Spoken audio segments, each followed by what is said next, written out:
निकाम श्याम सुंदरम भवाम्बो नाथ मंगरम।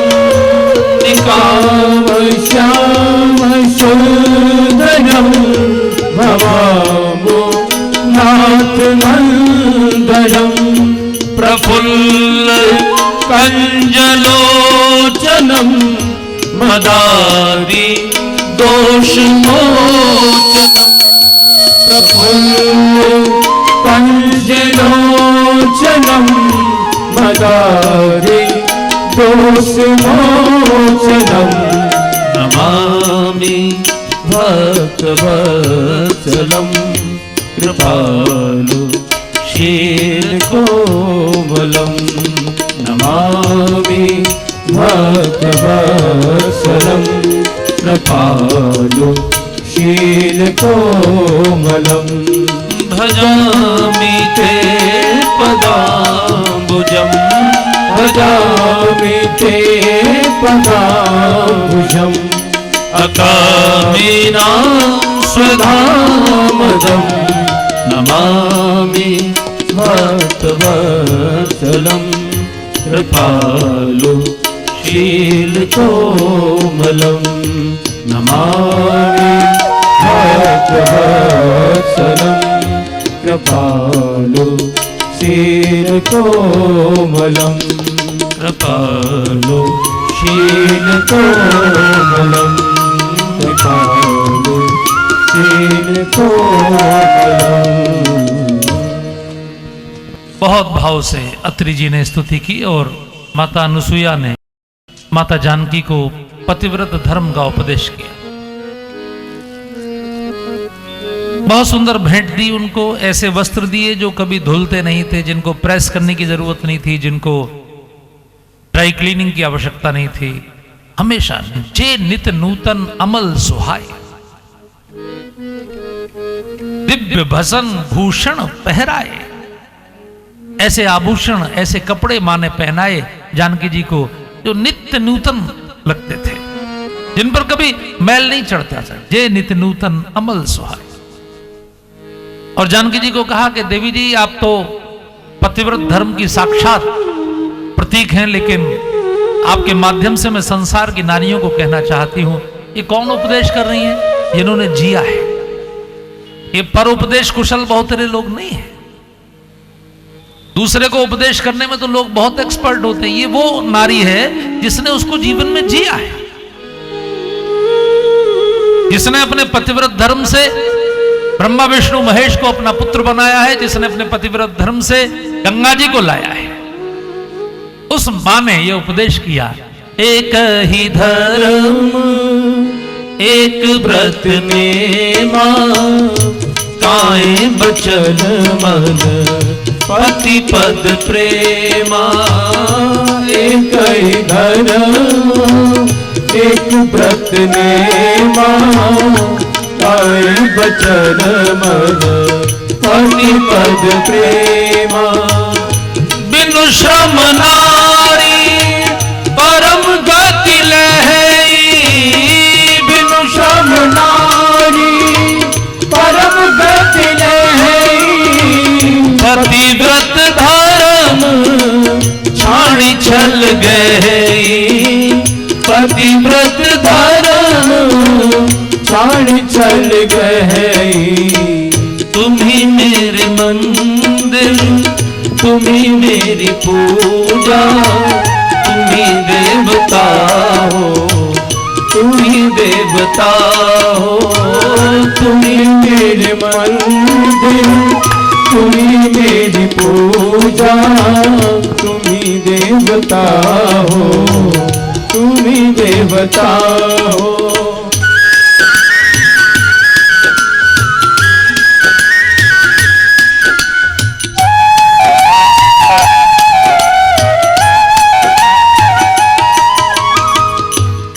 एक बार सभी लोग माता जानकी के चरणों में प्रणाम कर लें इस बहाने।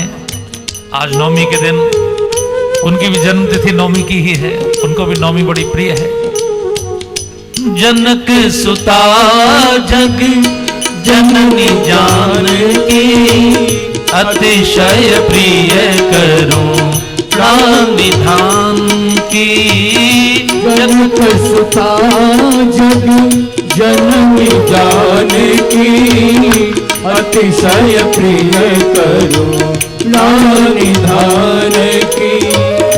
ताके जुग पद कमल बनावूं ताके जुग पद कमल बनावूं जासु कृपा निर्मल मति पायऊं जासु कृपा निर्मल मति पायऊं।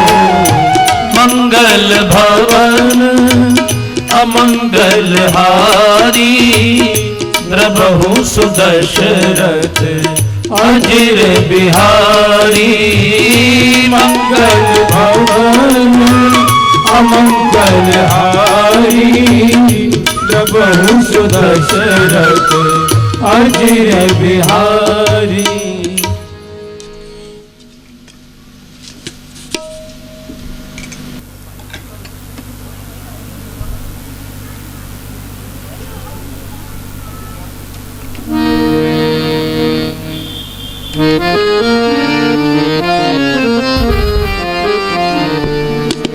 मैं आपसे निवेदन करूंगा कि कथा तो आपने सुनी, लेकिन एक बार चित्रकूट की यात्रा जरूर करिएगा। और चित्रकूट का भी 84 कोस का क्षेत्र है। और जब आप चित्रकूट के 84 कोस के क्षेत्र की यात्रा करेंगे तो आपको बहुत दिव्य दिव्य ऋषियों के स्थान वहां देखने को मिलेंगे। और यहाँ चित्रकूट में गुप्त गोदावरी, सती अनुसुईया, ये सब स्थान आप देखेंगे, दिव्य दिव्य स्थान। अब तो जब से योगी जी आए तब से तीर्थों का बड़ा विकास हो गया है। हनुमान धारा पर जाने के लिए भी ट्रॉली शुरू हो गई है। चित्रकूट में एयरपोर्ट भी बन गया है। तो सब तरह से भगवान का वो पावन धाम। हमारे नानाजी देशमुख ने बहुत बड़ी सेवा वहां की। तो भगवान चित्रकूट से विदाई ले रहे हैं। एक बार जोर का जयकारा लगाएंगे, बोले चित्रकूट धाम की जय। यहां से भगवान सतना की ओर बढ़े। मध्य प्रदेश का एक शहर है सतना, जहां सीमेंट बहुत बनता है। सतना सीमेंट, मेहर सीमेंट, ऐसे बहुत सारे ब्रांड आपने सुने होंगे सीमेंट के। सतना के पास ही मैहर में शारदा मैया की बड़ी सिद्ध शक्तिपीठ है, मैहर की शारदा भवानी। तो यहां भगवान सतना की ओर जा रहे हैं चित्रकूट से, और रास्ते में शरभंग ऋषि का आश्रम। अब देखिए कितने सिद्ध ऋषि हैं। जब राम जी पहुंचे तो उन्होंने कहा, राघव मैं ब्रह्मा के लोक जा रहा था। ब्रह्मा ने अपना विमान मुझे लेने के लिए भेजा था। जात रहे हूं विरंच के धामा, सुनो श्रवण बन अहि रामा। तो मुझे लोगों से बातचीत में पता लगा कि राम आ रहे हैं। तो फिर मैंने ब्रह्मा जी का विमान वापस लौटा दिया, अभी नहीं आऊंगा, पहले राम के दर्शन करूंगा।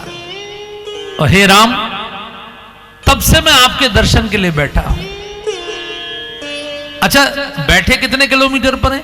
मुश्किल से 50 किलोमीटर पर, चित्रकूट से 50 किलोमीटर। लेकिन गए नहीं मिलने, राम स्वयं आएंगे हमें। ये पात्रता होती है। आपके अंदर अगर निर्मलता है, पवित्रता है, तो आप साक्षात तीर्थ हैं। आप जहां बैठे हैं परमात्मा आपसे मिलने वहीं आएगा। आपको जाने की आवश्यकता नहीं है, वहीं पर आएगा। शरभंग ऋषि का उदाहरण है। मैं गया हूं शरभंग, जहां शरभंग ने प्राण छोड़े, घोर जंगल में वो स्थान है। शरभंग ने कहा, चितवत पंथ रहे दिन राती, अब प्रभु देख जुड़ानी छाती। अब मेरे हृदय को संतोष हुआ जब आप आ गए। दिन रात 24 घंटे मैं आपकी प्रतीक्षा कर रहा था। इसको कहते हैं दर्शन की लालसा। ये लालसा कितने लोगों में होती है?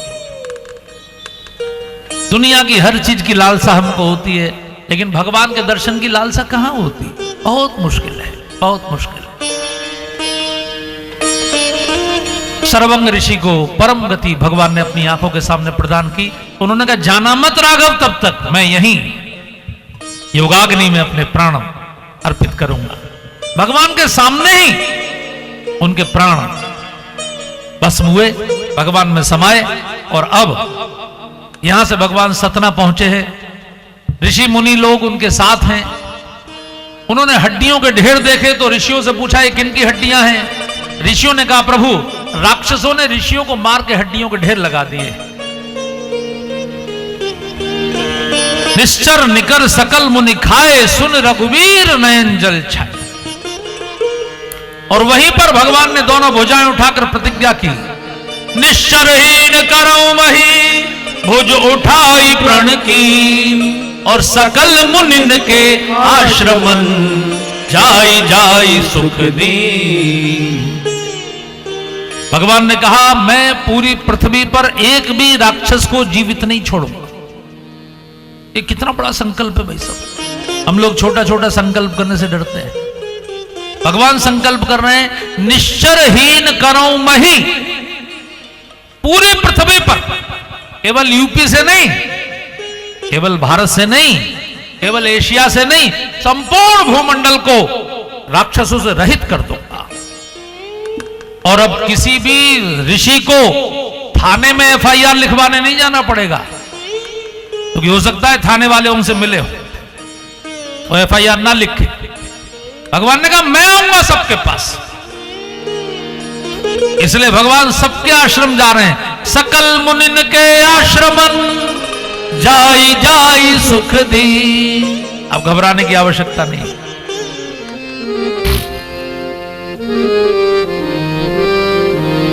यहां मैं आपसे निवेदन करूंगा कि हम लोग पूरी पृथ्वी को राक्षसों से रहित करने की तो सोच भी नहीं सकते, क्योंकि हमारे अंदर इतनी पावर नहीं है। लेकिन कोई अच्छा संकल्प हम अपने मन में ले सकते हैं। सबसे छोटा संकल्प यह है कि कम से कम मेरा जो जीवन है, ये भी तो एक क्षेत्र है, मैं कम से कम अपने जीवन को ही दुर्गुणों से मुक्त करूं। हालांकि जो लोग कथा में आते हैं उनमें कोई दुर्गुण नहीं है, लेकिन तो भी हो सकता है क्रोध का हो सकता है दूसरों के दुर्गुण ज्यादा देखने का हो सकता है दूसरों की निंदा करने का हो, बहुत सारी ऐसी भी चीजें हो सकती। तो हम अपने बारे में ही संकल्प करें और ये कोशिश करें कि मैं, मेरा परिवार, मेरा गांव, जहां तक भी मेरी पहुंच है वहां तक कोशिश करूंगा कि दुर्गुण घटें और सद्गुण बढ़े। इतना तो मैं कर ही सकता हूं। भाई मैं सूर्य तो नहीं बन सकता, लेकिन एक छोटा दीपक तो बन सकता हूं। जैसे अमावस्या की रात में सूर्यदेव ने धरती के लोगों से पूछा, भाई रात बहुत अंधेरी होगी, कौन उजाला करेगा? एक दीपक ने कहा, सर मैं आपके जैसा तो नहीं कर सकता, लेकिन हाँ ये वायदा कर सकता हूं कि जहां मैं जलूंगा वहां अंधकार को नहीं रहने दूंगा।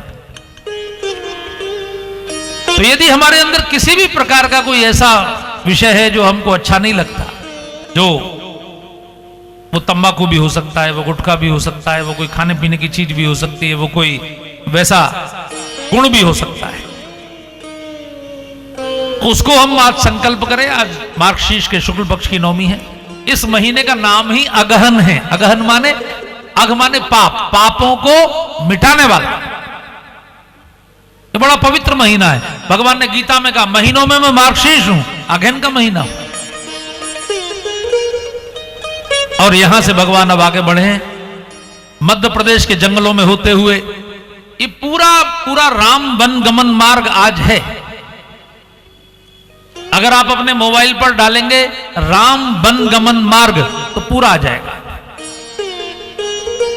मध्य प्रदेश होते हुए, छत्तीसगढ़ होते हुए, आंध्र प्रदेश में को जाके जो सबसे ज्यादा जिस समय जहां नक्सलाइट मूवमेंट है, सुकमा नाम आपने सुना होगा। सुकमा एक बस्तर का जिला है छत्तीसगढ़ का, जहां एक बार 84 लोग मारे गए थे सीआरपीएफ के, एक बार 75 लोग मारे गए थे सीआरपीएफ के। वहां सुकमा में मैं 3 बार कथा कर चुका हूं। वहां डर के मारे मुख्यमंत्री भी नहीं जाता है वहां का। और राम कथा में 11,000 हजार माताओं की कलश यात्रा होती है। 11,000 आप लोग कल्पना भी नहीं कर सकते यहां बैठकर। इतनी भक्ति। शबरी नाम की नदी बहती है वहां, शबरी वहीं की थी। वहीं से शबरी गई थी तप करने उधर। तो भगवान का पूरा वनगमन मार्ग आप देख सकते हैं गूगल पर, पूरा अपने मोबाइल पर देख सकते हैं। तो यहां से भगवान सीधे आंध्र प्रदेश में होते हुए महाराष्ट्र पहुंचे हैं, और महाराष्ट्र में अगस्त ऋषि का आश्रम है। उनसे पहले उनके शिष्य रहते हैं जिनका नाम सुतीक्ष्ण है। भगवान सुतीक्ष्ण से मिल रहे हैं। ऋषि अगस्त कर शिष्य सुजाना, नाम सुतीक्ष्ण रति भगवाना। मंगल भवन अमंगल हारी, प्रभु सुदशरथ अजिर बिहारी। देखिए नाम कितना सुंदर है, सुतीक्ष्ण। सुतीक्ष्ण माने जिसकी बुद्धि बहुत तीक्ष्ण है। हम लोगों के बच्चे की बुद्धि तेज होती है तो हम क्या कहते हैं, कलेक्टर बनेगा, इंजीनियर बनेगा, डॉक्टर बनेगा। जितने भी टर हैं, कलेक्टर से लेके शुरू होते हैं टर, है ना। ये सब अंग्रेजी तो लेकर आए सारे टर। आप जानते हैं टमाटर कौन लाया? टमाटर हिंदुस्तान में नहीं होता था। टमाटर, मटर, ये सब अंग्रेज लाए। इसलिए जगन्नाथ जी के मंदिर में टमाटर और आलू का और मटर का भोग नहीं लगता। हिंदुस्तान में चना होता था, मटर नहीं होती थी। जब से हमने मटर खानी शुरू की तब से घुटनों में और कमर में दर्द की प्रॉब्लम बढ़ गई, क्योंकि मटर में वायु बहुत होती है। और जितने भी हम पिसे हुए बेसन यूज करते हैं, बाजार के बेसन, तो बाजार का बेसन चने का नहीं होता, मटर का होता है, क्योंकि मटरा सस्ता मिलता है। मटरा भी पिस के बेसन जैसा होता है, चना भी पिस के बेसन जैसा, लेकिन मटरे में वायु बहुत होती है। उसी की कढ़ी बनाती हैं आप। एक तो कढ़ी का विधान था कि वो खूब कढ़े, इसीलिए उसका नाम कढ़ी। हमारे कई महात्मा वृंदावन में इतनी अच्छी कढ़ी बनाते हैं कि आप एक बार खा लें तो दीवाने हो जाएं। लेकिन वो शाम को चढ़ाते हैं। आज शाम को चूल्हे पर कढ़ी चढ़ेगी, रात भर चूल्हे पर पकेगी, अगले दिन भर पकेगी, अगले दिन दोपहर को 12 बजे जब पंगत होगी तब वो परोसी जाएगी। यानी लगभग 17 घंटे, 16 घंटे, 18 घंटे कढ़ी कढ़ती थी। अब चूंकि गैस आ गई, गैस का सिलेंडर महंगा हो गया, 1000 रुपए का सिलेंडर है, तो गैस कम खर्च हो, इसलिए आजकल की बहनें 1 घंटे में ही कढ़ी पका के रख देती। इसलिए जिस दिन कढ़ी खाती हैं अगले दिन घुटनों में दर्द हो रहा है। घुटनों में दर्द हो गई। अगर यहां कोई बेरोजगार नौजवान बैठा हो जिसे कोई काम समझ में ना रहा हो, मेरी गारंटी है घुटनों के दर्द की दवाई बेचनी शुरू कर दो, सबसे ज्यादा कारोबार चलेगा। इस समय सबसे ज्यादा डिमांड घुटनों के दर्द की दवाई की। ये जितने भी लोग कुर्सी पर बैठे हैं इस बात के प्रतीक हैं।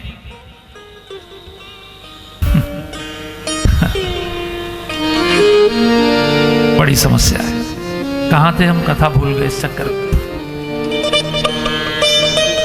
तो तीक्ष्ण, तो जितने भी उस पर चल रही थी बात, कंडक्टर से लेके मिनिस्टर तक, कलेक्टर तक, है ना। हर बाप ये चाहता है कि मेरा बेटा ये टर बने, लेकिन कोई बाप ये नहीं चाहता कि मेरा बेटा अगर बहुत योग्य है तो वो ऋषि बने। किसी को देखा आपने? मैंने तो कोई देखा नहीं आज तक। ना कोई ये चाहता कि अगर बहुत योग्य बच्चा है पढ़ने में तो वो राजनीति करे, ऐसा भी नहीं चाहते। तो जब पढ़े लिखे लोग, योग्य लोग धर्म के क्षेत्र में और राजनीति के क्षेत्र में नहीं जाएंगे तो वहां कौन लोग आएंगे? तो फिर आप अपेक्षा करते हैं कि सबसे आदर्श हम ही लोग हों। तो अगर आपको आदर्श लोग चाहिए तो बहुत ही ब्रिलियंट जो बच्चे हैं, जो टॉप के बच्चे हैं, उन्हें भेजिए ना धार्मिक क्षेत्र। सुतीक्ष्ण के पिताजी बहुत समझदार थे, उन्होंने अपने बच्चे को अगस्त ऋषि को सौंपा। महाराज आप इसे योग्य बनाइए, ऋषि बनाइए। और वो इतना तेजस्वी बालक था कि उसने गुरु का दिल जीत लिया। थोड़े ही दिन में वो गुरु को इतना प्रिय हो गया कि उसने गुरु से सारी विद्याएं सीखी। एक दिन अगस्त कहीं जाना था तो सुतीक्ष्ण से कहा, सुतीक्ष्ण बेटे मैं कल आज रात को वापस नहीं आऊंगा, कल वापस आऊंगा, और मेरे जो ठाकुर जी हैं उनको आप स्नान करा दोगे क्या? हाँ गुरुजी करा दूंगा। तब बच्चा बहुत तेजस्वी था, उसको तो आनंद आ गया। गुरुजी के ठाकुर जी को आज तक मैं छू नहीं पाया, आज गुरुजी के ठाकुर जी का स्पर्श होगा। तो अगले दिन स्नान कराने गया तो गोदावरी जी के तट पर जामुन के पेड़ थे, मोटे मोटे, मोटी मोटी जामुन थी। बच्चे के मुंह में पानी आ गया। सोचा कि 2-4 जामुन तोड़ लें, तो पत्थर वत्थर ढूंढा तो कोई पत्थर नहीं मिला, तो सोचा कि पत्थर के ही तो शालिग्राम जी हैं, ठाकुर जी भी तो पत्थर के हैं। तो ठाकुर जी से कहा, ठाकुर जी बुरा मत मानिएगा, क्षमा कर दीजिएगा, पर एक बार बस प्रयोग करो। अच्छा भगवान से बालक मांगे तो भगवान भी प्रसन्न। मारा निशाना तो निशाना इतना सुंदर, ठाकुर जी का चमत्कार, इतनी जामुन गिरी पड़ पड़ पड़ पड़, और इसके मन में लालच आ गया। इसने कहा तो बड़े चमत्कारी ठाकुर जी हैं, एक बार में ही एक टोकरी भर के जामुन दी, अगली बार मारूंगा तो फिर एक टोकरी भर जाएगी, तो पूरे आश्रम के बच्चे खा लेंगे। और दोबारा जब पत्थर मारा तो ठाकुर जी की लीला, निशाना चूक गया और ठाकुर जी गोदावरी जी में जाके गुड़ुप। अब गोदावरी जी तो बहुत गहरी थी। अब ये बालक किनारे पर बैठ के हाथ जोड़ के आंसू बहाए, ठाकुर जी निकल आओ, ठाकुर जी ठंड लग जाएगी, बहुत नहीं नहाते हैं, अरे बहुत ठंडा जल है, निकल आइए। वो तो नहीं निकले। फिर इसने सोचा गुरुजी आने वाले होंगे, पूछेंगे ठाकुर जी कहाँ हैं। तो इसने, जो इसकी बुद्धि ने काम किया, एक मोटी सी जामुन छांट के उसी को नहला के, उसी को चंदन वंदन लगा के और उसी को फूल वूल चढ़ा के सजा धजा के बिठा दिया। गुरुजी आए तो तीक्ष्ण, हाँ गुरुजी पूजा हो गई, देखिए गुरुजी कितने सुंदर लग रहे हैं। गुरुजी ने भी मत्था टेक लिया जामुन को। अगले दिन सुबह जब गुरुजी स्नान कराने ले गए, सुतीक्ष्ण पीछे पीछे, इसका दिल धड़क रहा था क्या होगा। और गुरुजी ने सिंहासन निकाला और उसको जैसे ही डुबकी लगवाई, और वो जो जामुन रूपी ठाकुर जी थे उनका चंदन छुटाने को ऐसे रगड़ा, तो गूदा अलग और गुठली अलग, और सब बह गया। गुरुजी ने कहा सुतीक्ष्ण, हाँ गुरुजी ये क्या हो गया, क्या हो गया? अरे तो गल गए। ठाकुर जी गल गए? अरे तो गल गए। सुतीक्ष्ण ने कहा जब इतना इतना चंदन थोपोगे तो गलेंगे नहीं, और क्या होगा? पुनि पुनि चंदन, पुनि पुनि पानी, ठाकुर जी गल गए तो हम क्या जाने। एक झापड़ मारा गुरुजी, आश्रम से निकाल दिया।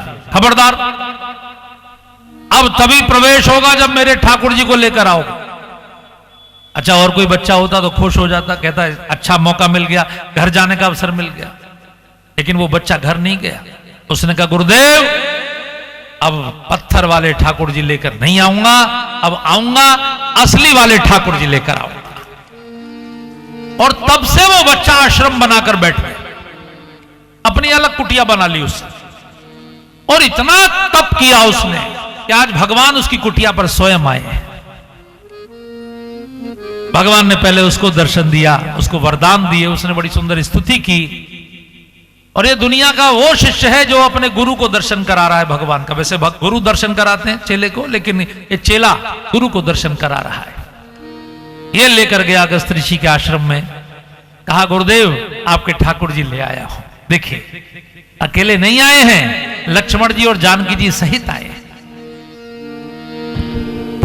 गुरुदेव ने अपने शिष्य को गले से लगाया। भगवान राम ने अगस्त ऋषि को दंडवत करके प्रणाम किया। और यहां अगस्त ऋषि को भगवान ने गुरु बनाया और कहा मुझे दीक्षा दीजिए। अगस्त जी ने कहा आपके तो पहले से ही गुरु हैं, गुरु वशिष्ठ आपके गुरु हैं, गुरु विश्वामित्र आपके गुरु हैं। भगवान ने कहा गुरु तो ज्ञान होता है, जहां से भी मिले। आप मुझे वो विद्या दीजिए जिससे मैं राक्षसों को समाप्त कर सकूं। राक्षसों को मारने वाला मंत्र आपके पास है गुरुदेव।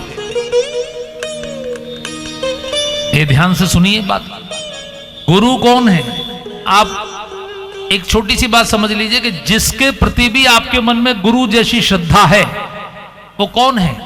जो वेदों का विद्वान है, जो शास्त्रों का विद्वान है, उसी को तो आप गुरु मानते हैं। यानी जो भी आज तक गुरु बना, चाहे वो रविदास जी बने हो, चाहे कबीरदास जी बने हो, चाहे रामानंद जी बने हो, चाहे रामानुजाचार्य बने हो, पल्लवाचार्य बने हो, जितने भी शंकराचार्य बने हो, सब अपने शास्त्रों से ही तो बने हैं। तो असली गुरु कौन? शास्त्र। शास्त्र किसने दिए हैं? ब्रह्मा जी ने, भगवान शिव ने, भगवान नारायण ने। इसलिए गुरुर ब्रह्मा गुरुर विष्णु गुरुर्देवो महेश्वरः गुरुर साक्षात परब्रह्म। इनके ज्ञान को भी जो प्रदान करता है उसके प्रति भी हमारी गुरु जैसी श्रद्धा है। तस्मै श्री गुरुवे नमः। इसका मतलब ये नहीं है कि गुरुजी ही ब्रह्मा जी हो गए, गुरुजी शंकर जी हो गए, गुरुजी विष्णु जी हो गए, गुरुजी साक्षात परमात्मा हो गए। इसका मतलब ये है कि उन्हीं के अंश हैं ये भी, इसलिए हमारी इनके प्रति भी श्रद्धा है। और इसलिए सारी विद्याएं किसी एक गुरु के पास नहीं मिलेंगी आपको, मैं गारंटी दे रहा हूं। अगर आपको संगीत सीखना हो तो गुरु अलग होगा, ज्योतिष सीखनी हो तो गुरु अलग होगा, आयुर्वेद सीखना हो तो गुरु अलग होगा, रामायण सीखनी हो तो गुरु अलग होगा, भागवत पढ़नी हो तो गुरु अलग होगा। अगर कर्मकांड सीखना हो, यज्ञ विधि सीखनी हो तो अलग होगा, तंत्र सीखना हो तो अलग होगा, अघोर विद्या सीखनी हो तो अलग होगा। लेकिन ये सारी विद्याएं परमात्मा की ही दी हुई हैं। इसलिए भगवान शिव को तीनों लोकों का गुरु कहा गया। तुम त्रिभुवन गुरु वेद बखाना। तो आइए अगस्त ऋषि से गुरु मंत्र ले रहे हैं राम। आपन मंत्र देहु प्रभु मोहि, आपन मंत्र देहु प्रभु मोहि, यही प्रकार मारो मुनि द्रोही, यही प्रकार मारो मुनि द्रोही। तो अगस्त जी को गुरु मान के भगवान उनसे दीक्षा लिए हैं और अगस्त जी के कहने से भगवान पंचवटी में निवास किए। है प्रभु परम मनोहर ठाऊं, पावन पंचवटी ते ही नाऊं। तो आइए अगस्त जी की ऐसी कृपा भगवान के ऊपर बरसी है कि उन्हीं के मार्गदर्शन में भगवान ने समस्त राक्षसों का विनाश किया है। मैं आप सबसे निवेदन करूंगा कि भगवान इस समय अपने गुरु के चरणों में इस समय हैं। एक भजन हम लोग भी गुरु महिमा का गा लें बड़े भाव से, और इस भजन को जरा अगस्त जी के सम्मान में खड़े होकर ताली बजाकर सब लोग बड़े भाव से, सबके घुटने मुस्कुराए। बहुत देर से सबके घुटने त्राहिमाम कर। अब प्रेम से जरा ताली बजा कर कहें। नैया लगा दो भव पार, पार मेरे सद्गुरु। नैया लगा दो भव पार, पार मेरे सद्गुरु। नैया लगा दो भव पार, पार मेरे सद्गुरु। नैया लगा दो भव पार। संग के साथी पार उतर गए, संग के साथी पार उतर गए। संत जना तो पार उतर गए, संत जना तो पार उतर गए। मैं ही रही हूँ मझधार, मझधार मेरे सतगुरु। मैं ही रही हूँ मझधार, मझधार मेरे सतगुरु। नैया लगा दो भव पार, पार मेरे सतगुरु। नैया लगा दो भव पार, पार मेरे सतगुरु। नैया लगा दो भव पार। सबकी ताली।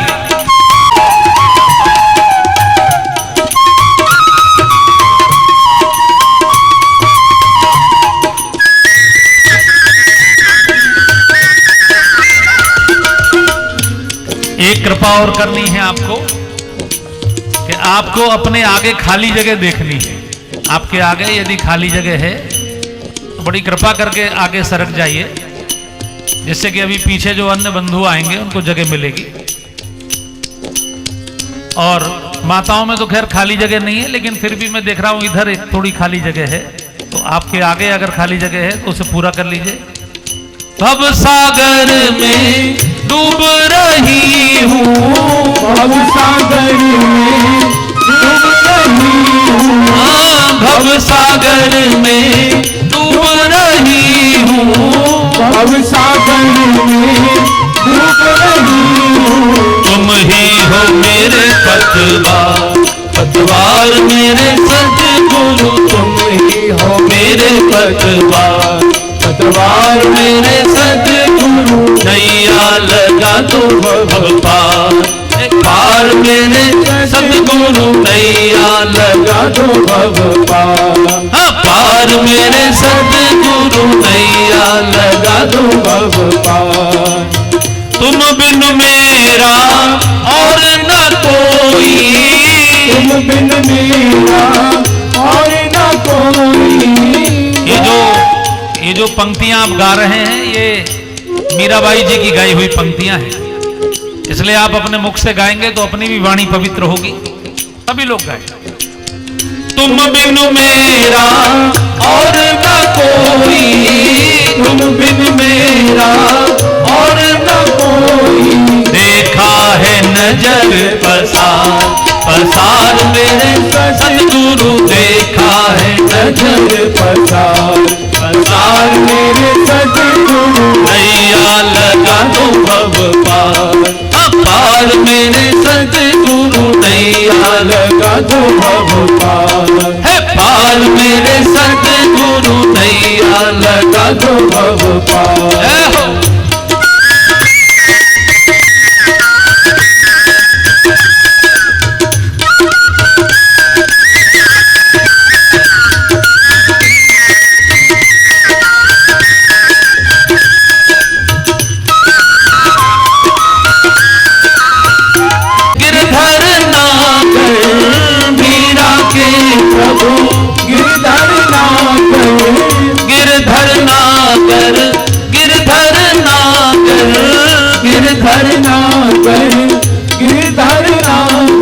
चरण कमल बलिहार, बलिहार मेरे सद्गुरु, चरण कमल बलिहार, बलिहार मेरे सद्गुरु, नैया लगा दो भव पार, पार मेरे सद्गुरु, नैया लगा दो भव पार। हरे राम राम राम हरे हरे, हरे राम राम आप गाइए। राम हरे हरे, हरे कृष्ण कृष्ण कृष्ण हरे हरे, हरे कृष्ण कृष्ण कृष्ण हरे हरे। हरे राम राम राम हरे हरे, हरे राम राम राम हरे हरे। हरे कृष्ण कृष्ण कृष्ण हरे हरे, हरे कृष्ण कृष्ण कृष्ण हरे हरे। नैया लगा तू भव पार, पार मेरे सद्गुरु, नैया लगा दो भव पार, पार मेरे सद्गुरु, नैया लगा दो भव पार, पार मेरे सद्गुरु, नैया लगा दो भव पार, पार मेरे सद्गुरु, नैया लगा दो भव पार। बोलिए सद्गुरुदेव महाराज की जय, श्री अगस्त जी महाराज की जय। पावन पंचवटी तेहि नाऊ, पावन पंचवटी तेहि नाऊ, मुनि प्रभु पंचवटी कृतवासा, प्रभु पंचवटी कृतवासा, भंजी सकल मुनिन की त्रासा, भंजी सकल मुनिन की त्रासा।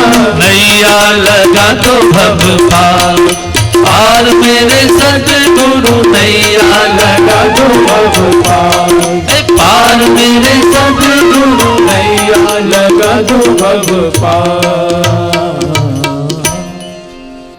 भगवान पंचवटी में वास कर रहे हैं। ध्यान से देखिए, आप भी, आपका शरीर भी, हमारा शरीर भी पंचवटी ही तो है, पंच तत्वों से बना हुआ शरीर है।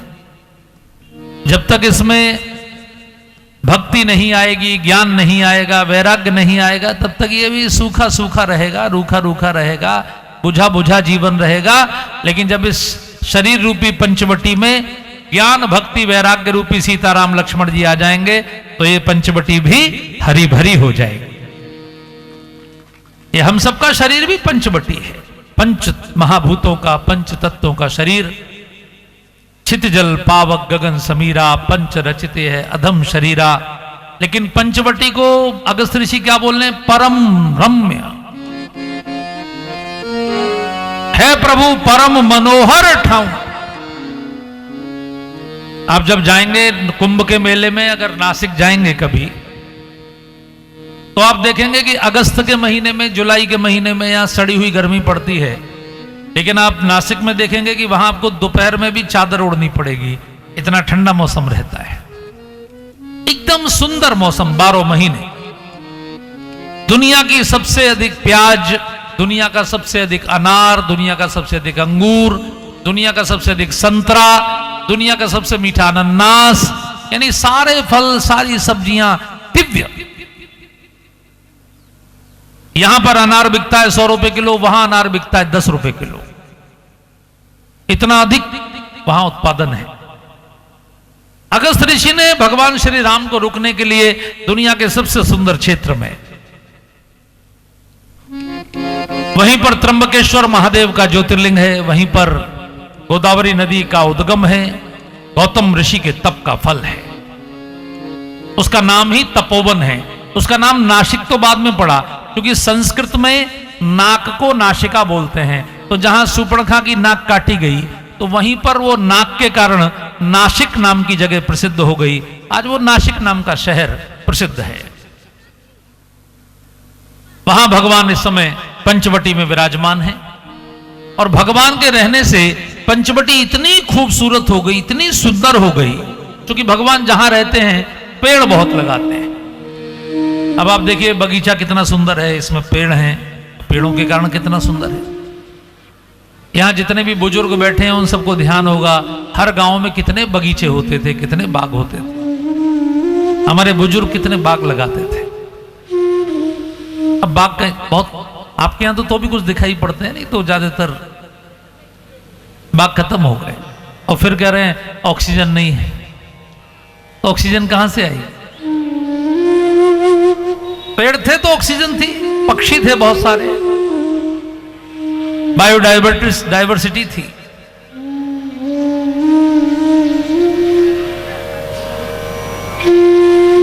माता जी पंचवटी जा रही हैं,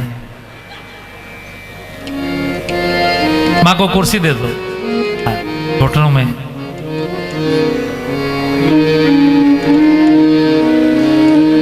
है कुर्सी, ठीक, और रख दो, और कोई मां को आवश्यकता होगी तो ले ले। आप संकोच ना करें, किसी को भी कष्ट हो तो घुटनों को कष्ट ना दें, क्योंकि अगर घुटनों को कष्ट होगा तो आपका मन कथा में ना जाकर घुटनों में चला जाएगा। तो मन कथा में जाए ज्यादा महत्वपूर्ण है। इससे कोई फर्क नहीं पड़ता कि आपने नीचे बैठ के सुनी कि कुर्सी पर, बराबर पुण्य है, पर आपका मन कथा में होना चाहिए। तो मैं निवेदन करूंगा कि आज भगवान पंचवटी में है, तो आप भी ये संकल्प करें कि अपने घर के आसपास भी पंचवटी हो, कम से कम 5 ऐसे पेड़ हो जो आपको अच्छी ऑक्सीजन दें।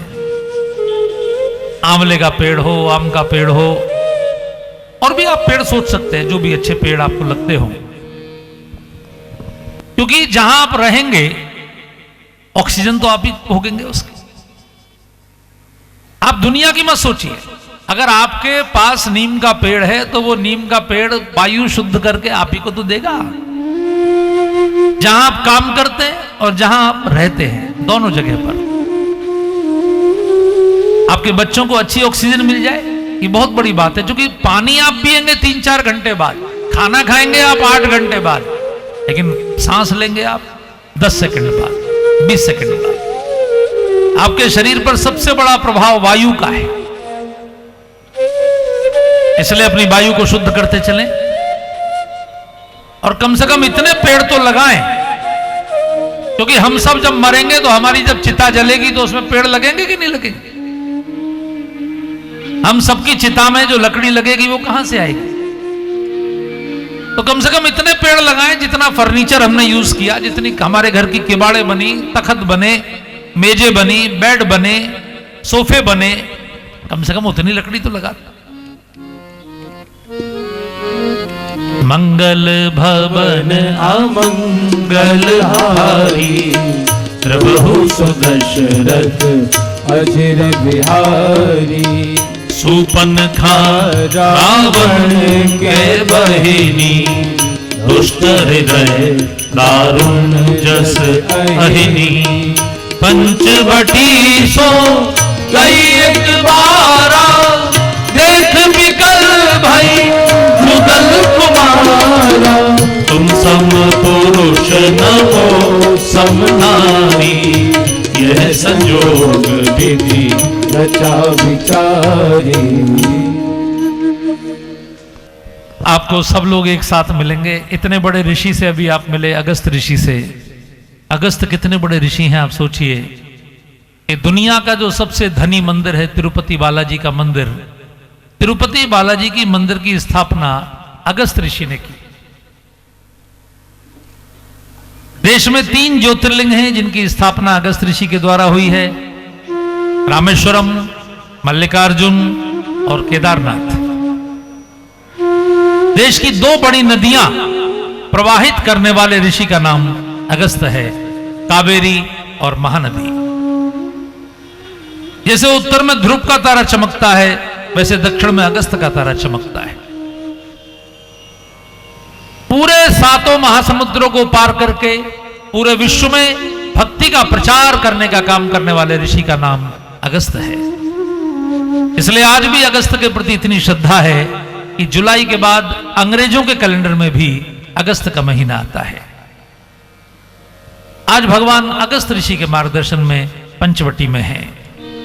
और ध्यान रखिए, ये दंडकारण्य है। इस दंडकारण्य में, इस अरण्य कांड में 2 नारियां हैं। इधर सूर्पणखा है, उधर शबरी है। सूर्पणखा स्वयं को सुंदरी घोषित कर रही है और शबरी को भगवान सुंदरी बोल रहे हैं। एक 100 साल की शबरी, एक बूढ़ी मां जिसके सफेद केश हैं, जिसके प्राण निकलने वाले हैं, जो राम राम पुकार रही है अंतिम समय में, उस शबरी को भगवान ने 3 बार सुंदरी कहकर संबोधित किया है। और सूर्पणखा ने अपने आप को विश्व सुंदरी घोषित किया है, लेकिन तो भी राम ने एक भी बार उसकी ओर देखा नहीं है। ये हमको बहुत सारे संदेश देती है कथा। इसलिए आप थोड़े सावधान होकर बैठिए। इस समय आप तपोवन में हैं, पंचवटी में हैं और सूर्पणखा आ रही है।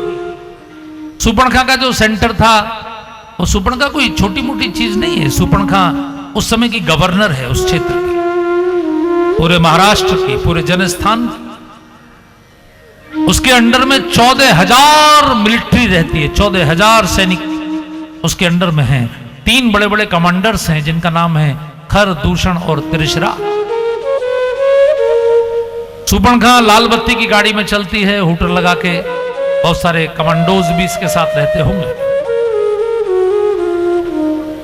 तो सूर्पणखा ने देखा कि भाई पंचवटी, तो उसको अपने जासूसों से खबर मिली होगी कि पंचवटी तो बहुत सुंदर हो गई, ये तो तमाम उजड़ी हुई थी, ये तो सब फिर से हरी भरी हो गई। क्योंकि भगवान जहां रहेंगे पेड़ बहुत लगाएंगे। आज भी श्री राम के लगाए हुए 5 बट के वृक्ष पंचवटी में मौजूद है, इसलिए तो उसका नाम पंचवटी हो गया। तो सूर्पणखा वहां गई। सूर्पणखा का परिचय करा दिया गोस्वामी जी ने। रावण की बहन है। रावण कौन है? ऐसे मानिए जैसे आजकल अमेरिका का राष्ट्रपति। बहुत बड़ी पावर है सूर्पणखा, बहुत ही दुष्ट उसका हृदय है। दोनों भाइयों को देखकर मोहित हो गई। अब यह भी एक अजीब बात है, कोई व्यक्ति मोहित होगा तो किसी एक पर होगा, लेकिन ये दोनों पर मोहित हो गई।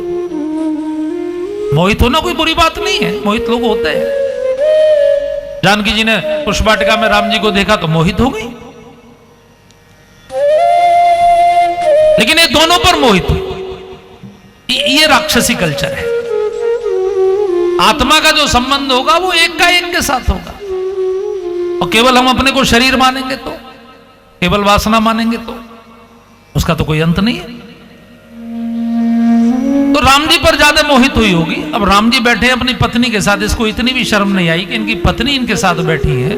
उनकी पत्नी के सामने उनको शादी का प्रस्ताव दे रही है।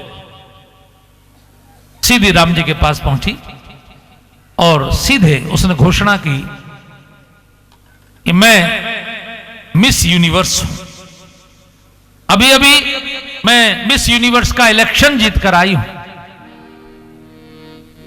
जब राम जी के पास पहुंची तो उसने ये स्टेटमेंट दिया, तुम सम पुरुष नमो सम नारी, यह संजोग विधि रचा विचारी, ताते अब लगी रहूं कुआरी, मन माना कछ तुम ही निहारी। मैं कुआरी हूं और इसलिए कुआरी नहीं हूं कि मेरी शादी नहीं हुई, मैं कुआरी इसलिए हूं कि मेरे योग्य कोई वर नहीं मिल रहा है। मैं खोज रही हूं, हालांकि आप भी मेरे योग्य नहीं है, लेकिन मन को समझा लूंगी कि चलो कुछ तो काम चल जाएगा। बेस्ट तो आप नहीं है, लेकिन अवेलेबल बेस्ट है। जितने लोग अब तक मिले हैं उनमें आप सबसे अच्छे हैं। तो शूर्पणखा भगवान के सामने अपनी सुंदरता का वर्णन कर रही है। और जब शूर्पणखा शांत हो गई तो भगवान ने सीता जी की ओर देखकर शूर्पणखा को कहा, सीतई चितई कही प्रभु बाता, अहि कुमार मोर लघु भ्राता, मंगल भवन अमंगल हारी, जब सो दशरथ अजिर बिहारी। सीता जी की ओर देखकर भगवान ने कहा, सीता जी की ओर देखने का मतलब क्या है? सीता जी की ओर देखने का मतलब है मेरी पत्नी ये है, मैं शादीशुदा हूं, तो मैं मुझसे आप बात क्यों कर रही हैं? और दूसरी ओर सीता जी की ओर देखने का मतलब है दूसरा कि मेरी पत्नी को देखो, आप अपने को विश्व सुंदरी बोल रही हो, सुंदरता की तुलना करनी हो तो इनसे करो। तो भगवान ने सीता जी की ओर देखकर दोनों संकेत दिए, लेकिन अब इसकी समझ में नहीं आया या समझना नहीं चाह रही होगी, जो भी है। भगवान ने लक्ष्मण जी की ओर इशारा किया, अहि कुमार, वो कुमार साहब जो बैठे हैं ना, वो मेरे छोटे भाई हैं। अब इसने सोची वो कुंवारे हैं। कुमार साहब का मतलब कुंवारे नहीं होता, कुमार साहब का मतलब होता है जो राजा का छोटा भाई होता था उसको कुमार साहब कहते थे। क्योंकि सब तो राजा नहीं बनते थे, बड़ा भाई राजा बनता था, तो छोटे भाई को क्या बोलते थे? तो कुमार साहब बोलते थे। तो भगवान ने कहा वो कुमार साहब बैठे हैं, जाओ वहां बात कर लो। इतनी बेशरम है कि लक्ष्मण जी के पास पहुंच गई और वहां जाके बिल्कुल थ्रू आउट फर्राटेदार इंग्लिश में, हाय लक्ष्मण। अजय जितना हाय है बाय है सब वही कल्चर है। Hi Lakshman, will you marry me? I am Miss Universe and so and so and so on. Lakshman ji उस समय पहने पहने बाण घिस रहे थे। उनको लगा कि इतने घोर जंगल में विवाह का प्रस्ताव कहां से आ गया। जब इसने सारी बात कही कि मैं रावण की बहन हूं, मैं विश्व सुंदरी हूं, अपने लिए वर खोज रही हूं, आज तक मेरे योग्य कोई मिला नहीं, हालांकि आप भी मेरे योग्य नहीं है, लेकिन फिर भी मैं मन को समझा लूंगी। कहीं ना कहीं तो समझौता करना ही पड़ता है, कभी किसी को मुकम्मल जहां नहीं मिलता। तो मुझसे शादी कर लो आप। लक्ष्मण जी ने इसकी ओर देखा नहीं, लेकिन इसको कहा, सुंदरी सुन में उनकर दासा। ए सुंदरी तू सुन, मैं उनका दास हूं और तू गवर्नर है, तू दासी बनना थोड़ी चाहेगी? क्योंकि पत्नी की ये विशेषता है कि वो जिसकी पत्नी है वही तो कही जाएंगे। अब मिश्रा जी की पत्नी है तो मिश्रानी, पंडित जी की है तो पंडितानी, सेठ जी की तो सेठानी। क्यों साहब? मास्टर जी की है, भले ही बिल्कुल एक अक्षर ना पढ़ी हो, अब मास्टर जी की पत्नी है तो शादी होते ही मास्टरनी होती है कि नहीं? तो लक्ष्मण जी ने कहा, अगर मुझसे शादी करोगी शूर्पणखा तो मेरा नाम है दास, मैं राम जी के चरणों का दास हूं, तो आपको लोग कहेंगे दासी, तो आप दासी बनना तो नहीं चाहोगी, आपका प्रोटोकॉल तो महारानी का है। शूर्पणखा ने कहा, हाँ सो तो है। तो लक्ष्मण जी ने कहा, वहीं जाओ। शूर्पणखा ने कहा, वो मना कर रहे हैं, वो कह रहे मेरी शादी हो गई। लक्ष्मण जी ने कहा, वो शादी हो गई तो क्या हो गया, हमारे पिताजी की भी तो 3 हुई थी, अभी वैसे कुछ कर रहे हैं, आपको भी रख लेंगे, आप प्रयास तो करो, जाओ। और शूर्पणखा चिंता मत करना, 1 साल बाद उनके अच्छे दिन आने वाले हैं। बस अब समय कितना बचा है, 1 साल मुश्किल से। 1 साल बाद वो चक्रवर्ती सम्राट होंगे, आप चक्रवर्ती महारानी होगी। जाओ जाओ जाओ। और शूर्पणखा फिर राम जी के पास कहा, वो ऐसे ऐसे कह रहे हैं। भगवान ने कहा वो मजाक कर रहा है, उसका स्वभाव थोड़ा चंचल है, मजाक करता है। आप उसी के पास जाओ ना। अब वो दास नहीं है, मेरा छोटा भाई है, वो कुमार साहब हैं। राजा के छोटे भाई की पत्नी का प्रोटोकॉल भी महारानी का ही होता है। आप महारानी बनोगी, जाओ वहां जाओ। और शूर्पणखा फिर वहां गई। तो 2-4 चक्कर जब इसने लगाए, इसकी जब दाल नहीं गली तो ये समझ गई इनके सामने दाल नहीं गलेगी। तो इसने किस पर आक्रमण किया? अब ये बड़ा आश्चर्य होगा आपको। मना किया राम जी ने, मना किया लक्ष्मण जी ने, सीता जी तो बोली ही नहीं। मां तो एक शब्द भी नहीं बोली, लेकिन इसने आक्रमण किस पर किया? सीता जी पर। और जैसे सीता जी पर आक्रमण किया, भगवान ने हल्का सा इशारा किया। लक्ष्मण जी तो तैयार बैठे थे, 1 सेकंड में इसके नाक कान काट दिए। नाक कान काटने का मतलब है बेइज्जत करके निकाल दिया। जब किसी की इज्जत चली जाती है तो कहते हैं ना, इसकी नाक कट गई। नाक हमारी इज्जत का प्रतीक है। शूर्पणखा चली गई क्रोधित होकर। लेकिन आप जरा इस घटना को देखिए, इसने सीता जी पर आक्रमण क्यों किया? कोई भी व्यक्ति जो किसी ज्ञानी के ज्ञान को और वैराग्यवान व्यक्ति के वैराग्य को नष्ट करेगा, वो सबसे पहले उसकी भक्ति पर आक्रमण करेगा।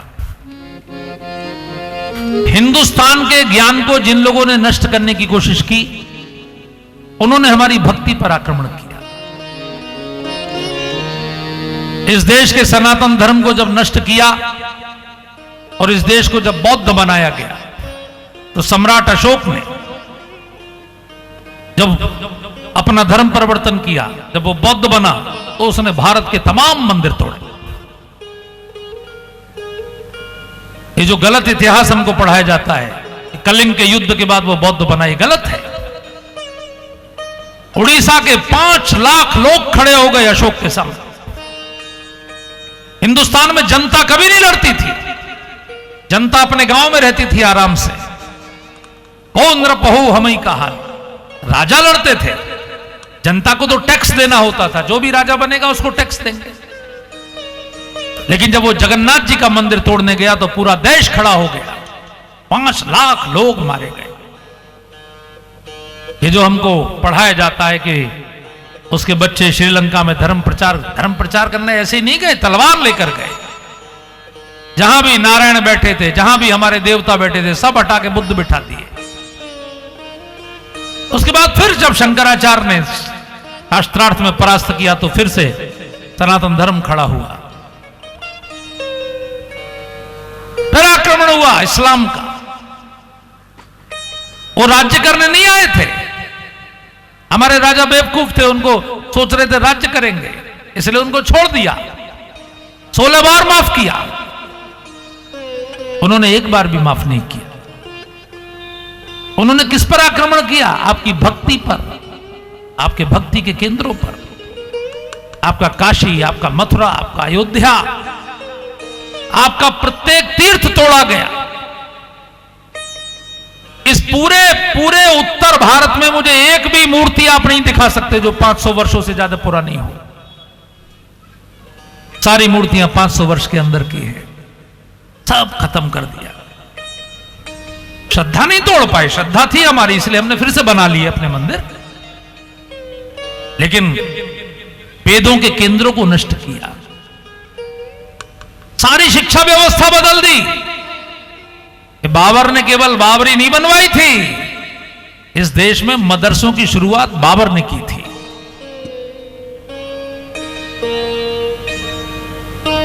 अंग्रेजों ने भी यही किया। हमारे जितने विद्या के केंद्र थे, मुगलों ने तो सब में आग लगा दी। बख्तियार बिन खिलजी नालंदा विश्वविद्यालय के पुस्तकालय में गया, वहां का लाइब्रेरियन हाथ जोड़ के खड़ा हो गया। उस पुस्तकालय में लाखों ग्रंथ थे, उस समय ग्रंथ छपते नहीं थे, मशीनें नहीं थी, हाथ से लिखे जाते थे, बहुत दुर्लभ कॉपीज होती थी। उसने कहा सर ये बहुत ज्ञान के ग्रंथ हैं। बख्तियार बिन खिलजी ने कहा ये मेरे हाथ में कुरान है, बोल इसमें ज्यादा ज्ञान है, इनमें ज्यादा ज्ञान है। उसे अपनी गर्दन बचानी थी। उसने कहा सर इसमें ज्यादा ज्ञान है, तो फिर इसकी क्या जरूरत है। मशाल फेंक दी। 6 महीने तक आग जलती रही, कोई बुझाने नहीं आया। जहां से भी ज्ञान बढ़ सकता था, जहां से भी भक्ति बढ़ सकती थी, सब केंद्र को नष्ट किया। अंग्रेज तो बहुत चालाक थे, उन्होंने पूरे देश का सर्वे करवाया। ये हिंदुस्तान के लोग गुलाम क्यों नहीं होते, विद्रोह क्यों करते हैं। 1857 के स्वातंत्र समर के बाद उन्होंने सर्वे करवाया। लॉर्ड मैकाले ने कहा सर ये लोग रामायण पढ़ते हैं, ये लोग महाभारत पढ़ते हैं, ये लोग गीता पढ़ते हैं, इनके गांव-गांव में गुरुकुल हैं। 7 लाख गुरुकुल थे उस समय देश में। अंग्रेजों ने एजुकेशन सिस्टम ही चेंज कर दिया। उन्होंने अपने प्राइमरी, अपने जूनियर, अपने इंटर कॉलेज, अपने डिग्री कॉलेज, अपनी यूनिवर्सिटी बनाई। उन्होंने कहा नौकरी उसी को मिलेगी जो हमारी पद्धति से पढ़ा हो। ये तो जो थोड़े से संस्कार बचे हैं वो इसलिए बचे हैं कि आपके परिवार के माता पिता के द्वारा दिए गए संस्कार हैं। ये जो थोड़ी बहुत आप कथा सुनने आ रहे हो ना, ये तो इसीलिए है। ये सरकार ने नहीं बचाए हैं। आपकी विद्याओं को नष्ट करने की इतनी बड़ी साजिश हुई, आपकी सारी विद्याओं को बंडल बना के कूड़े के ढेर में डाल दिया। नहीं तो कितने गजब की विद्याएं थी। संस्कृत को नष्ट करने का काम, क्योंकि आपको शास्त्र से कौन जोड़ेगी, संस्कृत। अगर आपको संस्कृत आती होगी तो आप शास्त्र पढ़ पाओगे, नहीं तो नहीं पढ़ोगे। अब शास्त्र कोई नहीं पढ़ पाता क्योंकि संस्कृत नहीं आती। अंग्रेजी में अक्षर होते हैं 26, संस्कृत के 52, 26 दूनी 52। अंग्रेजी में ए निकलेगा होठ से, यहां से कंठ से, बी निकलेगी होठ से। आप में से कोई बी बोल सकते हैं बिना होठ बंद किए? बी बोल के देखो, होठ एक बार मिलेंगे जरूर। लेकिन संस्कृत में ऐसा नहीं होता। आ आ ई ई उ उ ए ऐ ओ औ, ये सब कंठकूप यहां से निकलता है। फिर यहां से इसको काग बोलते हैं, इससे निकलता है का खा गा घा। फिर जीभ नीचे चिपकती है तो चा छा जा झा। फिर जीभ ऊपर मुड़ती है तो टा ठा डा ढा। फिर जीभ ऊपर वाले दांत से टकराती है तो ता था दा धा। और फिर होठ बंद होते हैं तो पा फा बा भा। एकदम सिस्टम से चलने वाली भाषा का नाम संस्कृत है, जिसने पूरी दुनिया के इकोसिस्टम को सुरक्षित रखा।